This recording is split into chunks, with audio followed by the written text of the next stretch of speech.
டான்ஸராக வலம் வந்திருக்கிறார் கார்த்தி. சாதாரணம் இல்லை. அது அந்த கடைசியில் அந்த பாட்டில் லாஸ்ட் மொமெண்ட் டான்ஸ் ஆடும்போது வழக்கமாக எல்லாரும் அந்த விஜய் படத்தில் ஒரு டைலாக் வரும், அண்ணா அந்த லாஸ்ட்டு டான்ஸ்ண்ணா அப்படின்வாங்க. அந்த மாதிரி வந்து லாஸ்ட்டு விஜயை விட அதிகமான டைம் ஆடியிருக்காரு.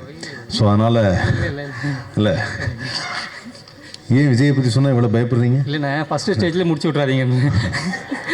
இல்லைங்க, அவர் இனிமேல் படம் நடிக்க மாட்டேன்னு சொல்லியிருக்காரு. அதனால் இனிமேல் அதை யார் காப்பாற்றுறது? நீங்கள் தான் வந்து காப்பாற்றணும். இல்லை, துப்பாக்கி நிறைய கையில் மாறிடுச்சு, அதனால் இல்லை சொல்கிறேன் நான். ஏன்னா அருமையான டான்ஸ், இன்னும் சாதாரண கிடையாதுங்க. ஒரு இயக்குனர் டான்ஸ். ஐயோ சார், பாக்யராஜ் சார் கோச்சுக்காரி. நான் பாக்யராஜ் சார் இருக்கும்போது அதை வந்து நான் திரும்ப சொல்லி அவர் வந்து இது எதுக்கு என்னை பற்றி சொல்கிறீங்க அப்படின்ட்டாருன்னா அதுவும் நம்ம யோசிக்க வேண்டியதானே. ஆக்சுவலாக என்னென்னா, எனக்கு ரொம்ப பிடித்தமான ஒரு விழாவாயிடுச்சு. ஏன்னா எனக்கு ரொம்ப மனசுக்கு பிடித்த ஒரு நபர், திரையுலகத்தில் இன்றைக்கி திரைக்கதையின் பிதா என்று சொல்லக்கூடிய ஒரு அற்புதமான மனிதர். மக்களுக்காக மக்கள் ரசிக்கும்படி ஆடியன்ஸ் என்ன ஃபீல் பண்ணுவாங்கன்னு ஒவ்வொரு தடவையும் நான் அவர்கிட்ட நிறைய பேசும்போது அந்த வார்த்தையை கேட்டிருக்கேன். அப்படி ஆடியன்ஸ் என்ன நினைக்கிறாங்களோ அதை நம்ம கரெக்டாக கொடுக்கணுங்கிறத ஒரு அருமையான ஸ்க்ரீன் பிளே வச்சு பிரமாதமாக கொடுக்கக்கூடிய ஒரு மனிதர் தான். திடீர்னு வந்து வில்லன் நான் அறிமுகப்படுத்துகிறேன் அப்படின்னு சுமையாக சொல்லும்போது, நாங்கள் தானே இந்த படத்தில் வில்லன், எல்லா படத்தையும் ஏமாற்றுவோம், யார் அது நமக்கு தெரியாமல் வில்லன் அப்படின்னு நினச்சேன். ஆனால் அப்புறம் தான் தெரிஞ்சது, ஓகே எங்களுக்கு ஒரு நெகட்டிவ் கேரக்டர் இருந்தது, அவர் தான் வில்லன் அப்படின்னு.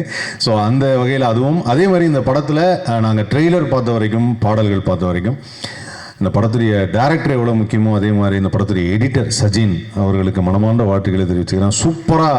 சூப்பராக இருந்தது. ட்ரெய்லர் கட் பண்ண நல்லா இருந்தது, பாட்டும் செம்மையாக இருந்தது. அண்ட் விழாவின் நாயகன், தேசிய விருது பெற்ற நமது இசையமைப்பாளர் ஸ்ரீகாந்த் தேவா, அவர் வந்து அமைதியாக இருந்து நம்ம பார்த்ததே கிடையாது. ஆனால் நல்ல மெலடி சாங்லாம் போடுவார். இருந்தாலும் அவர் ஃபேமஸே என்னென்னா, சார் ஃபாஸ்ட்டாக இன்னும் ஃபாஸ்ட்டாக அப்படின்வாங்க. அதனால் எவ்வளோ ஃபாஸ்ட்டாக கேட்டாலும் பாட்டு போடக்கூடிய ஒரு அற்புதமான இசையமைப்பாளர் ஸ்ரீகாந்த் தேவா அவர்கள். அவருக்கும் மனமார்ந்த நன்றியை தெரிவிச்சுக்கிறேன். இந்த விழாவின் நாயகன், இந்த திரைப்படத்தின் ப்ரொடியூசர். இந்த மாதிரி ஒரு படத்துக்கு வந்து ப்ரொடியூஸ் பண்ணும்போது டைரக்டர் எப்போவுமே அந்த வார்த்தையை சொல்கிறதுக்கு ரெடியாக இருக்கலாம், நாங்கள்லாம் பொறுப்பில்லை சார் இந்த படத்துக்குன்னு. பட் இருந்தாலும் அதையும் மீறி ப்ரொடியூசர் அவருக்கு வந்து ஃபுல் சப்போர்ட் கொடுத்துருக்காரு. அவருக்கும் வந்து நான் மனமார்ந்த நன்றியை தெரிவிச்சுக்கிறேன். அண்ட் இந்த படத்துடைய நடிகர்கள், நம்ம கூட நடித்ததில் பிளாக் பாண்டி அவர்கள், அதுக்கப்புறம் டான்ஸ் மாஸ்டர் சுரேஷ் மாஸ்டர் பற்றி சொன்னோம் அப்படின்னு பார்த்தீங்கன்னா, அவர்கிட்ட வரும்போதே நம்ம கொஞ்சம் இந்த போனன் ஜாயிண்ட்லாம் போயிட்டு ஹாஸ்பிட்டல்லாம் போயிட்டு கொஞ்சம் ரெடி ஆகிட்டு தான் வரணும். அவர் எப்போ எந்த படத்துக்கு டான்ஸ் பண்ணாலும் முட்டி போடு, கீழே விழு, முட்டியில் கமான், உட்காந்து எந்திரிங்க அப்படிங்கிறார். வாழ்க்கையில் நம்ம பண்ணாத விஷயம் எல்லாத்தையும் பண்ண சொல்லுவார். அப்படிப்பட்ட ஒரு டான்ஸ் மாஸ்டர் சூப்பராக பண்ணியிருக்காரு டான்ஸ். அதில் நமது கதாநாயகன் இயக்குனர் அவரை வந்து ஆட வச்சது, அதுவும் அந்த கடைசி ஒரு பிட்டாக ஒரு லாஸ்ட் மினிட் எகெயின் விஜய்க்கு பிறகு அவர்தான் என்று சொல்லி அதை நான் வாழ்த்துகிறேன். தயாரிப்பாளர் அவர்கள் கண்டிப்பாக இன்னொரு வாட்டி நல்ல உற்சாகமாக ஒரு வாட்டி கைகளை தட்டி வாழ்த்திடலாம். ஏன்னா ஒரு புதுமுகம், ஒரு புது இயக்குனராக நம்ம அண்ணன் ராதாகிருஷ்ணன் அவர்களுக்கு வாழ்த்து சொல்லிடுவோம். ஏன் அப்படின்னா, ஒரு புதுமுகமாக ஒருத்தர் இயக்கவும் செய்கிறாரு, நடிக்கவும் செய்கிறார். ஆனால் அவரை நம்பி பணம் போடணும்ல. நம்ம அதுக்காக பாவம் அவர் எத்தனை ஆண்டுகள், எத்தனை மாதங்கள் அவர் ஆஃபீஸ் முன்னாலேயோ வீட்டு முன்னாலேயோ அவர் நம்ம கார்த்திகை நின்றுப்பார் அப்படின்றது என் கண்ணு முன்னாடி வந்து போகுது என்னென்ன. ஆனால் இருந்தாலும் நீங்கள் அவர் மேலே வச்சுருக்கிற நம்பிக்கையை இந்த படத்தில் அவர் காப்பாற்றிட்டார் அப்படின்னு தான் நான் கண்டிப்பாக சொல்லுவேன். ஏன்னா அந்தளவுக்கு அவருடைய பெர்ஃபார்மன்ஸ்லாம் ரொம்ப பிரமாதமாக இருக்குது. கார்த்திகை வந்து நீங்கள் எத்தனை பேர் கவனிச்சிங்க அப்படின்னு தெரில, ஒரு சாயலில் வந்து சிம்பு மாதிரியே இருக்கார், தெரியுதா? சில ஸ்டெப்லாம் போடும்போது அப்படி பார்க்கும்போதெல்லாம் அந்த 48 ஃப்ரேம்ஸில் அவர் வரும்போது சிம்பு மாதிரியே இருக்காப்புல, இருக்கா இல்லையா? அப்படி இப்போ தான் ஆதரவு யோசிக்கிறேன். இப்போ தானே விஜய்ன்னு சொல்லிட்டு வந்தேன், நீ வேறு சிம்புன்னு சொல்லிட்டு இருக்கு. அந்த மாதிரி உண்மையிலே ரொம்ப நல்ல டான்ஸு. தம்பி வாங்க, கொஞ்சம் முன்னாடி வாங்க. ஆமாம், நல்ல நடன திறமை உங்களுக்குள்ளே இருக்குது. ஆனால் கொஞ்சம் பதட்டம் இல்லாமல் அடுத்த படத்தில் இன்னும் சிறப்பாக ஆடணும். எங்கே மொட்டை போட்டீங்களா? ஆமாம், திருப்பதி. நான் படம் முடிச்ச கையோட திருப்பங்கள் வருது எப்போ. சரி, ஓகே. ஆமாம், முட்டை போட்டுக்கு நிர்வாகம் பொறுப்பு இல்லை என்ன. அதனால் ரொம்ப அருமையாக ஆடியிருக்காரு, ரொம்ப அழகாக இருக்குது. நம்ம அந்த ட்ரெய்லர் பார்க்கும்போதே தெரிஞ்சது. இயக்குனரை பற்றி சொல்லணும். இயக்குனருக்கு இது 2வது படம் சொன்னாங்க. முதல் படம் நடிக்கிறாரு, வாழ்த்துக்கள். முதல் படத்துலேயே முடிச்சு விட்றாதீங்க. இது விஜய், சிம்பு இப்படிலாம் சொல்லி முடிச்சு விட்றாதீங்க. வரட்டும் மெதுவாக. ஆதவன் அவர்களே, தெரியும் உங்களை பற்றி. ஸ்கேமெல்லாம் வந்து அவர் படிச்சிருக்கீங்க, ரிசர்ச் பண்ணியிருக்கீங்க. ஸோ அந்த ரிசர்ச் கரெக்டான ரிசர்ச்சாக மக்களுக்கு பிடிச்ச ரிசல்ட்டாக இருந்ததுன்னா டெஃபினட்டாக மக்கள் கொண்டாடுவாங்க. அண்ட் தென் இன்றைக்கி பெரிய படம் சின்ன படம்னு எதுவுமே கிடையாது. மக்கள் தேட்டருக்கு வந்து பார்த்தா அது பெரிய படம், மக்கள் தேட்டருக்கு வந்து பார்க்கலைன்னா அது சின்ன படம். அவ்வளோதான் என்னையை பொறுத்தளவு. ஏன்னா நானும் தூங்கா நகரம் எடுக்கும்போது அதில் எந்த ஹீரோவும் கிடையாது. சிகரம் தொடு எடுக்கும்போது கும்கி அப்போ தான் ரிலீஸ் ஆயிருந்துச்சு. இப்படை வெல்லும் பண்ணும்போது உதயநிதி பிரதர் தான். எந்த ஹீரோவை நம்பியுமே வந்து எந்த இயக்குனருமே படம் எடுக்கக்கூடாதுன்னு நான் ஸ்ட்ராங்காக நம்புகிறேன். Because the content is the hero. அந்த கண்டென்ட்டை நம்பி தான் இன்றைக்கி பாக்யராஜ் சார் இத்தனை வருஷமாக இங்கே கிங்காக உட்காந்துருக்காரு. So content never fails. And உங்கள் படம் நான் பார்க்கல, ட்ரெய்லர் பார்த்ததை வச்சு சொல்கிறேன். இஃப் த கண்டென்ட் ட்ரெய்லரில் இருந்த மாதிரியே 14 ரீல் இருந்துச்சுன்னா டெஃபினட்டாக இந்த படம் சக்ஸஸ் ஆகும். நீங்கள் சொல்ல வேண்டிய அவசியமே கிடையாது. மீடியா பீப்புள் நல்ல படத்தை கொண்டாடுறதுக்கு ரெடியாக இருக்கிறாங்க. இங்கே நல்ல படம் நம்ம தான் கொடுக்கறதுக்கு தவறுறோம். இந்த படம் ஸ்கேம் வந்து எனக்கு வந்து பார்த்திங்கன்னா என்னுடைய மனைவியும் நானும் வந்து என்னுடைய 2வது மகள் பிறக்கிறதுக்காக ஹாஸ்பிட்டல் போயிட்டு இருந்தோம். அப்போ ஹாஸ்பிட்டலுக்கு வந்து பணம் கட்டுறதுக்கு வந்து நான் வந்து அக்கௌண்ட்டில் 27,000 ரூபா வச்சுருந்தேன். அப்போது வந்து போனோன்னே 25,000 கட்ட சொல்லிட்டாங்க. நான் அந்த நம்பிக்கையில் போயிட்டே இருக்கிறோம். ஒரு சின்ன கான்வர்சேஷன் போயிட்டே இருக்குது. நான் ஒரு காலில் இருக்கேன், என்னுடைய ஒய்ஃபும் ஒரு எதார்த்தமாக எங்கள் பேங்க்லேருந்து ஒரு மெசேஜ் வருதுங்க, ஆதார் கார்டு வெரிஃபிகேஷனுக்கு சொல்லி இரு பேசும் அப்படின்னு சொல்லிட்டு இந்த கேப்பில்குள்ளே அவள் என்ன பண்ணிட்டாங்கன்னா டக்குன்னு போயிட்டு அந்த அட்டன் பண்ணி அந்த ஃபைலை ஓப்பன் பண்ணோன்னே 25,000 அக்கௌண்ட்லேருந்து எடுத்துட்டாங்க. அந்த மொத்த காசையுமே எடுத்துட்டாங்க. அப்போது உடனே எனக்கும் ஒய்ஃபுக்கும் சண்டைங்க, காசு போயிடுச்சுங்க, எதுக்கு என்ன இப்படி பண்ணிட்டேன் அப்படின்னு சொல்லி உடனே சண்டை. இப்போ ஹாஸ்பிட்டலுக்கு எப்படி கட்டுறது அப்படி இப்படின்னு எங்களுக்கும் ஒரு பெரிய மன உளைச்சலாச்சு. என் ஒய்ஃப் பயங்கரமாக அழ ஆரம்பிச்சிட்டாங்க. காசு போயிடுச்சு, இப்போ எப்படின்னா நிற மாதத்தில் இருக்கிற நேரம் அங்கே ஹாஸ்பிட்டலுக்கு போகிற வழியிலேயே. அப்போது உடனே என்னாச்சுன்னா ரொம்ப ஃபீல் ஆயிடுச்சு. சரி விடு, கவலைப்படாது. எனக்கு ஒரு பக்கம் பணம் போனதை நினச்சி ஃபீல் பண்ணுறதா இல்லை மனைவிக்கு ஆறுதல் சொல்கிறதான்ற ஒரு குழப்பத்தில் காரை ஓட்டிகிட்டே சரி விடு கவலைப்படாதுன்னு அழுதுகிட்டே அது போயிட்டோம். அப்புறம் போலீஸ் கம்ப்ளைண்ட் கொடுக்குறோம். அவங்க வந்து இது போயிடுச்சா பார்க்கலான்னு சொல்லி அதுக்கப்புறம் அந்த நினைவே நம்ம போனதே மறக்கிற அளவுக்கு ஆயிடுச்சு. ஆனால் அடுத்த ஒரு 2 நாளில் இது சொல்லாமல் தெரியல, நம்முடைய மாண்புமிகு அமைச்சர் அப்போ வந்து தயாநிதி மாறன் ஐயா வந்து பேங்க்கில் 1 லட்ச ரூபா போயிடுச்சு. அவர் பேப்பரில் தான் நியூஸ் பார்த்தேன், எங்களுக்கு தெரியாது. ஆனால் அடுத்த 24 மணி நேரத்துக்குள்ளே அவருக்கு பணம் ரிட்டன் அக்கௌண்ட்டில் போயிடுச்சு. இப்போ அவருக்கு அந்த பணம் ரிட்டன் போகலனா கூட பிரச்சனை இல்லை. ஆனால் எங்களை மாதிரி பாமர மக்களுக்கு அந்த பணம் போகலன்னு வச்சுக்கோங்களேன், எவ்வளோ கஷ்டன்றது அந்தந்த குடும்பத்துக்கு ரொம்ப தெரியும். இந்த மாதிரி நிறைய பேர் வந்து வாழ்க்கையில் பணத்தை இழந்திருப்பாங்க. ஏன்னா முக்கியமாக செய்தியாக சொல்ல வேண்டிய ஒரே ஒரு விஷயம் என்னென்னா, எல்லாருக்கும் நீங்கள் வாட்ஸ்அப்பு டெக்னாலஜி ரொம்ப முக்கியமாக இருக்குது. ஸோ உங்களோட வாட்ஸ்அப்பில் ஏபிகே ஃபைல்னு ஒன்று வருது அடிக்கடி.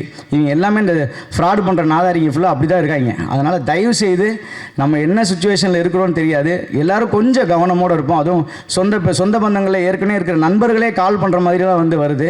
அதனால் எல்லாரும் பணம் விஷயத்தை பொறுத்தளவு இல்லை அவங்க சொந்த புகைப்படத்தை பகிரும்போதாக இருக்கட்டும், எதுவாக இருந்தாலும் கொஞ்சம் கவனத்தோடு இருங்க. இந்த படம் கண்டிப்பாக கார்த்தி வந்து அந்த சூட்சமத்தை கையில் எடுத்துருக்காருன்னு நினைக்கிறேன். ஏன்னா நிறைய பேர் பணத்தை மட்டும் இல்லை, அதை ஏமாற்ற கும்பல் எப்படின்ற ஒரு பாயிண்ட் ஆஃப் வியூவில் கண்டிப்பாக சொல்லியிருப்பார். நான் வந்து இதில் வந்து ஒரு பிள்ளையார் சொல்லி மாதிரி நினைக்கிறேன். ஒரு யூஸ்வலாக முழு நீள கதாபாத்திரம் தான் பண்ணுவேன். ஆனால் இந்த படத்தில் நீளமுள்ள ஒரு முழுமையற்ற ஒரு கதாபாத்திரத்தை ஒரே ஒரு காட்சியில் பண்ணியிருக்கிறேன் நம்புகிறேன். ஸோ என்னால் முடிஞ்ச ஒரு சப்போர்ட் இந்த படத்துக்கு நான் கொடுத்துருக்கிறேன்னு நான் நம்புகிறேன். இந்த வாய்ப்புக்கு நன்றி கார்த்திக்.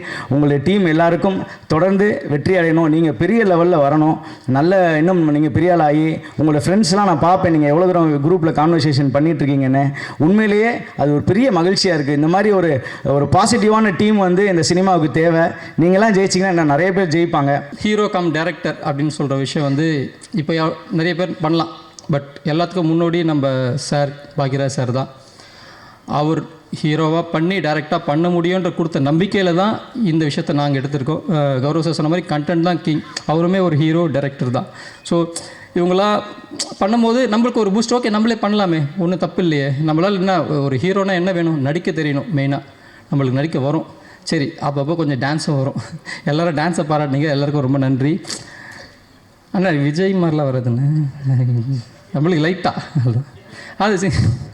அது விஜய் சார் சிம்பு சார் மாதிரிலாம் இல்லை. நம்ம ஆமாம், நீங்கள் வேணால் பலகுரல் மன்னன் யார் மாதிரி வேணால் டக்குன்னு மாறிடுவீங்க, நம்மளால் அப்படி முடியாது இல்லைண்ணே. அதனால் நன்றி. என்னையும் ஒரு ஹீரோவாக ஆக்கி இந்த ஸ்டேஜில் நிற்க வச்சுருக்காரு. அவருக்கு ரொம்ப ரொம்ப ரொம்ப தேங்க்ஸ். இந்த படக்குழுவினர் சார்பாக ரொம்ப ரொம்ப தேங்க்ஸ்ண்ணே. அண்ட் ப்ரெஸ் அண்ட் மீடியா, நீங்கள் இல்லைன்னா இங்கே யாருமே இல்லை. ரஜினி சாரும் இல்லை, கமல் சாரும் இல்லை. நீங்கள் எழுதுறது, நீங்கள் சொல்கிறது தான் மக்கள்கிட்ட போய் சேர்றது. நாங்கள் என்ன வேணால் சொல்லலாம், பட் நாங்கள் என்ன நீங்கள் சொல்லணும். பட் இந்த படத்தை பற்றி நான் ஏன் பேசலை அப்படின்னா, அதான் சொன்ன மாதிரி படம் பேசட்டும், படம் ரிலீஸ் ஆனதுக்கப்புறம் படம் பேசுவோம், அதுக்கப்புறம் நம்ம பேசுவோம். Thank you for every one. N friends, families எல்லோரும் வந்திருக்கீங்க. அவங்களெல்லாம் தனித்தனியாக நன்றி சொல்ல முடியாது, மொத்தமாக ஒரு நன்றி சொல்லிக்கிறேன். படம் வந்து மிகப்பெரிய சக்ஸஸ் ஆகும். அந்த நேரத்தில் மீடியாவுக்கும் ப்ரெஸ் எல்லாருக்கும், சோஷியல் மீடியா எல்லாருக்குமே இந்த நேரத்தில் நன்றி சொல்கிறேன். இந்த படத்தை நல்லா நீங்கள் எழுதுகிற அளவுக்கு கண்டிப்பாக ஒர்த்தாக இருக்கும். அந்த படம் நல்லா பெஸ்ட்டாக எழுதுங்க. ஸோ முக்கியமாக இதில் முக்கியமான விஷயம் இப்போ நான் சொல்ல போகிறது என்னென்னா, இன்றைக்கி அப்பாவோட பிறந்த நாள். 75வது பிறந்த. ஆமாம், இன்றைக்கி 75 அப்பாவுக்கு வயசாகுது. இன்றைக்கி முதல் பாட்டாக அவர் பாட்டு போட்டது ஐ திங்க் அவருக்கு மிகப்பெரிய கிஃப்டாக இந்த படம் அவர் கொடுத்துருக்காங்க. நிர்வாகம் பொறுப்பல்ல, அப்பா சார்பில் நன்றி சொல்லிக்கிறேன் இந்த நேரத்தில். அண்ட் சேம் டைம் இந்த படத்தில் தி கிரேட் சிங்கர் சித்ராமா பாடியிருக்காங்க. அந்த பாட்டு இன்றைக்கி போடல, அது கிளைமேக்ஸ் சாங்னால கொஞ்சம் அதில் நம்ம படம் பார்க்கும்போது ரொம்ப நல்லாயிருக்கும். அப்புறம் என்னோடய தம்பி ஜெய் ஹீரோ அவர்கள் பாடியிருக்காங்க, அவருக்கும் இந்த நேரத்தில் ரொம்ப நன்றி. அந்த சைந்தவி மேம் பாடியிருக்காங்க, அவங்களுக்கும் இந்த நேரத்தில் நன்றி. எல்லா பாடலுக்கும் கருணாகரன் பார்த்திங்கன்னா அழகாக எழுதியிருக்காரு. ஆக்சுவலாக ரொம்ப நன்றி ப்ரோ, ரொம்ப ரொம்ப நன்றி. என் கூட வந்திருக்கேன் என்னோட மேனேஜர் பிரசாத் ப்ரோக்கும் ஐயாஸுக்கும் ரொம்ப ரொம்ப நன்றி. ஸோ இந்த படத்தை மிகப்பெரிய அளவில் இந்த ஃபங்க்ஷன் நடத்திட்டு இருக்கேன் எங்கள் பிஆர்ஓ நிக்கில் சாருக்கு, அவங்க டீமுக்கும் ரொம்ப ரொம்ப நன்றி. அப்புறம் ரொம்ப வருஷம் கழித்து என்னோடய நண்பர் சுமையா பார்த்தேன், அவங்களுக்கு பலத்த கரகோஷம் கூட ரொம்ப ஸ்வீட்டாக பண்ணிட்டு இருக்காங்க. ஸோ ரொம்ப நன்றி. கடந்த வருடம் மட்டுமே 17,000 கோடி அளவுக்கு சைபர் குற்றங்கள் நம்முடைய நாட்டில் நடந்திருக்கு. தினம் தானே செய்திகள் 10,000 கோடிக்கு சைபர் மோசடி குற்றங்கள் நடந்திருக்கு. 16 மாநிலங்களில் 1000 கோடி நடந்திருக்கு. 150 கோடி, 200 கோடி ஆன்லைன் மோசடி. அப்புறம் பாலியல் குற்றங்கள் பாலியல் பலாத்காரம் பண்ணுறது, இதை சொல்லி ஆன்லைனில் மோசடி பண்ணுறது, ஒருத்தரோட காசை உங்களை சைபர் அரெஸ்ட் பண்ணியிருக்கேன்னு மோசடி பண்ணுறது, ஆன்லைன் ட்ரேடிங்கில் மோசடி பண்ணுறது, இன்வெஸ்ட்மெண்ட் பண்ணுங்கன்னு சொல்லி மோசடி பண்ணி பல வகையில் புது புது உருவங்கள், புது புது அவதாரம் எடுத்து இந்த குற்றங்கள் நடைபெறுகிறது. பல ஆயிரக்கணக்கான கோடி பணம் இதில் இழந்திருக்காங்க மக்கள். நம்முடைய நாட்டில் இருக்கிற பட்ஜெட் எவ்வளோ போடுறாங்களோ அதுக்கு ஈக்குவலான அளவுக்கு சைபர் குற்றங்கள், அந்த அளவுக்கு பணங்கள் இந்த நாட்டில் சைபர் குற்றத்தால் மக்கள் இழக்கிறாங்க. அதனால அவ்வளோ பாதிப்புகள். எவ்வளோ பேர் தன்னுடைய அந்த சைபர் மோசடியால் பணத்தை இழந்தவங்க தங்களுடைய வாழ்வை தொலைத்திருக்காங்க, வாழ்வாதாரத்தை இழந்திருக்காங்க, தற்கொலை பண்ணியிருக்காங்க. அவ்வளவு இந்த நாடும் இந்த மக்கள் அவ்வளவு என்ன சொல்கிறது, அவ்வளவு துயரத்தை இதனால் ஃபேஸ் பண்ணியிருக்காங்க.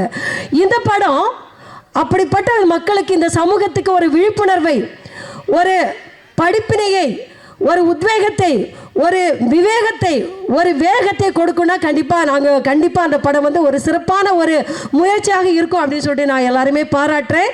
சென்சார் போர்டை பொறுத்தவரையிலும் கெட்ட வார்த்தைகள் பயன்படுத்தக்கூடாது, யாரை அவமதிக்கக்கூடாது, யாரை தவறாக பேசக்கூடாது, அரசியல் தலைவர்களை யாராக இருந்தாலும் அவர்களை தப்பாக சொல்லக்கூடாது. ஆனால் எங்களை பொறுத்தவரையில் சமூகத்தில் நீங்கள் கொடுக்குற ஒரு படம், அந்த படத்தில் அந்த மக்களுக்கு ஒரு திருப்புனையை, ஒரு படிப்பினையை, ஒரு சிந்தனை, நல்ல சிந்தனை உருவாக்குன்னா நாங்கள் அதுக்கு ரொம்ப ப்ரையாரிட்டி கொடுப்போம். ஸோ அப்படிப்பட்ட ஒரு படத்தை எடுத்ததுக்கு இந்த படக்குழுவினருக்கு பாராட்டுகள்.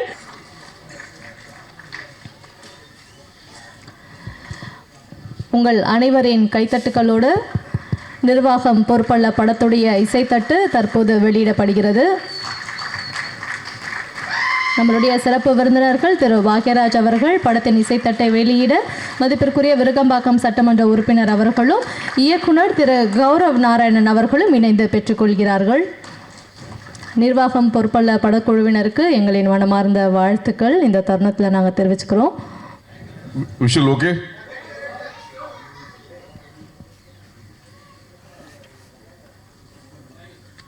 Okay.